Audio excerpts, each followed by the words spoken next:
ito ay rated SPG. Striktong patnubay at gabay ng magulang ang kailangan. Malaking kapalpakan na naman ang gagawin ni Olga. Bagamat masasaksak niya si Marites, pero buhay pa rin ito. Salamat kay Tinding dahil agad nitong dinala si Marites sa ospital.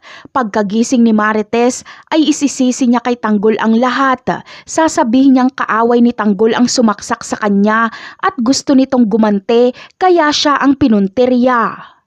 Dadalaw pa si Olga kay Marites sa ospital at magkukunwari na namang kaibigan. Susubukan niyang tapusin si Marites pero bantay sarado ito ni Tinding at Santino. Ikikwento ni Olga na may dumukot sa kanila ni Marites na mga kaaway umano ni Tanggol at baka yun din daw ang sumaksak kay Marites. Kaya naman si Tanggol na ang sisisihin ng lahat, pero hindi pa rin naniniwala si Tinding hanggat hindi niya nakakausap si Tanggol.